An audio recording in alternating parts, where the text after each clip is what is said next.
রাজনৈতিক প্রতিহিংসার শিকার হয়ে আমাকেও দীর্ঘদিন কারাগারে থাকতে হয়েছে।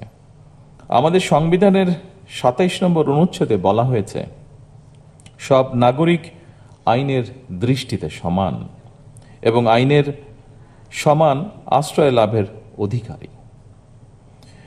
আমাদের সংবিধানের এই বিধান জাতিসংঘেও মানবাধিকারের সর্বজনীন ঘোষণাপত্রের ৭ অনুচ্ছেদেরই প্রতিফলন। বর্তমান সরকার বিশ্বাস করে অ্যাক্সেস টু জাস্টিস প্রতিটি নাগরিকের সাংবিধানিক অধিকার।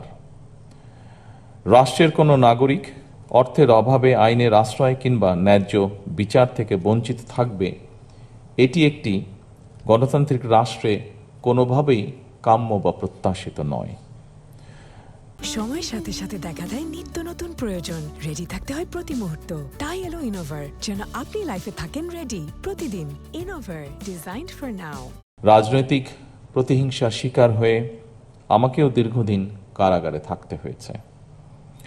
তখন আমি নিজে কারাগারে এমন অনেককে দেখেছি যারা শুধুমাত্র আর্থিকভাবে অসচ্ছল হওয়ার কারণে বছরের পর বছর ধরে বিনা বিচারে কারাগারে থাকতে বাধ্য হচ্ছেন বা হয়েছেন।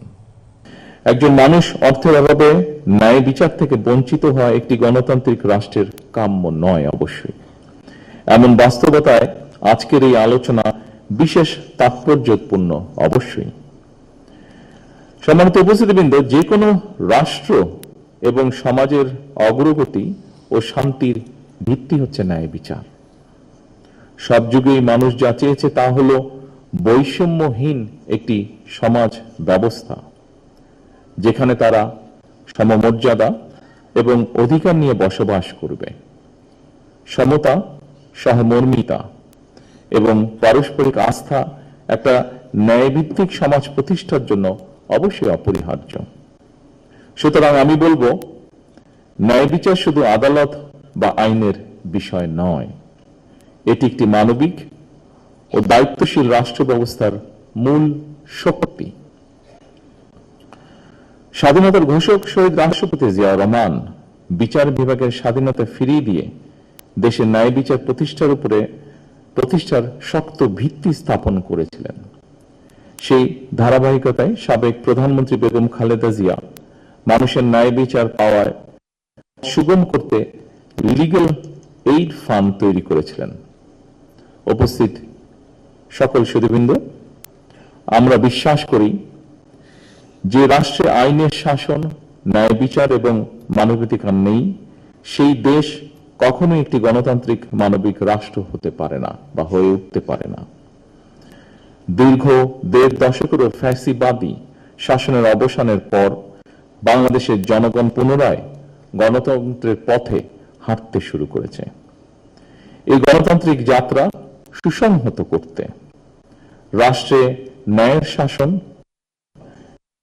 প্রতিষ্ঠার বিকল্প নেই, আর এই ন্যায় বিচার সবার জন্যই প্রযোজ্য।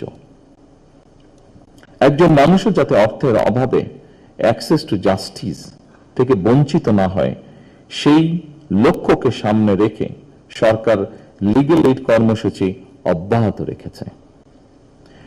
একজন ভুক্তভোগী টাকার অভাবে আইনজীবী সহায়তা নিতে পারবে না, এমনটা যেন না হয়, সেটি সরকার চেষ্টা করবে সর্বতোভাবে নিশ্চিত করতে।